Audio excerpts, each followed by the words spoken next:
the studio were incongruous with Luke Cope's stately Cambridge villa.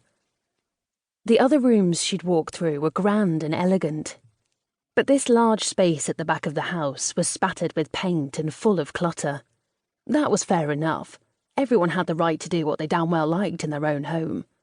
But there was something about this area that felt out of control, as though the occupier had been living on the brink. The carpet had been taken up to reveal bare, unvarnished boards. It was still rolled up at one end of the room, with paint spatters on its woven reverse side. The studio was just off the kitchen, and Tara guessed it might once have been a very large utility room. Who could possibly need that much space to do their chores? There were cupboards on the walls, their paintwork chipped as though they'd been there for some years, and a lopsided wooden laundry pulley dangled from the high ceiling. All around there were bits of paper that had been torn or crumpled up tight and tossed here and there. Something about the way they'd landed spoke of a man with a short temper. Perhaps the brothers had that in common. She could see plates of half-eaten food dotted around, toast with a single bite out of it, an apple nibbled on one side, then left to go brown. It must only be the cold that prevented the room from smelling of decay, as well as the artist's materials. A Stanley knife stood at a 45-degree angle to a workbench. Its blade had been jammed into the wooden surface. She could imagine someone ramming it in like that in a moment of frustration. Matthew Cope had stopped pacing. She met his look, keeping her eyes sympathetic, whatever she felt inside. Her journalist's instinct, ingrained and automatic, served her well now she'd retrained as a police officer. She wanted him to open up, because this place gave her the creeps like nobody's business. Luke Cope's case wasn't an official priority, but her antenna told her something was off. At last, her patience had the desired effect. He pushed his fingers through his thick hair. I'm sorry. Sorry, it's just... well... He stopped for a moment. Truth to tell, my brother's caused me a lot of grief over the years. I'm anxious, but I suppose at least part of me is angry at him for causing me so much worry. Tara reckoned the anger was winning. If I could just be sure people are actively looking for him. It feels as though everything's gone quiet. It can seem like that when everything's happening at arm's length, Tara said. I'm here to make sure we've covered all possible angles of inquiry.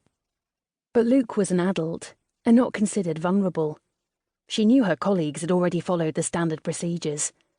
It was chilling that someone could just walk out of their life like that, and, unless they were seen as at risk, there wasn't much you could do about it. For a second she imagined it being someone she loved. Bea, for instance, the woman who'd brought her up whilst her mother had been busy with her acting career. It didn't bear thinking about. The not knowing. The man was shifting his weight uneasily from foot to foot now. I thought maybe they'd send someone more senior at this stage. I wanted to... She longed to tell him he was lucky to have her. She wouldn't stop digging if she thought something was off, even if it meant working in her own time. Tara waited for him to continue, but it was clear he'd changed his mind about confiding. She could see he was chewing the inside of his cheek. What had he been going to say? Something he felt he could only raise with a higher-ranking detective. Please, tell me what's on your mind, Mr. Cope. I can either handle it or pass it on. If you've got extra information, it can only help your brother. The man shook his head sharply. I'm not sure that's the case. Interesting. She waited. He was close to coming across with extra information, she could tell. Pausing for long enough usually did the trick. Most people were amazingly uncomfortable with silence. I was worried about Luke before he disappeared, he said at last. About the way his mind was working. Why was that? He frowned, opened his mouth to speak and then closed it again before taking a deep breath and starting afresh. I hadn't really intended... He broke off and pursed his lips, shaking his head.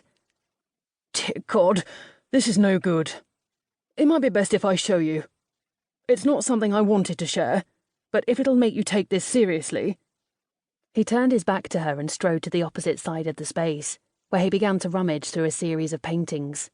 The pictures were facing away, towards the wall that they leant against, so that she could only see the frames and the backs of the canvases.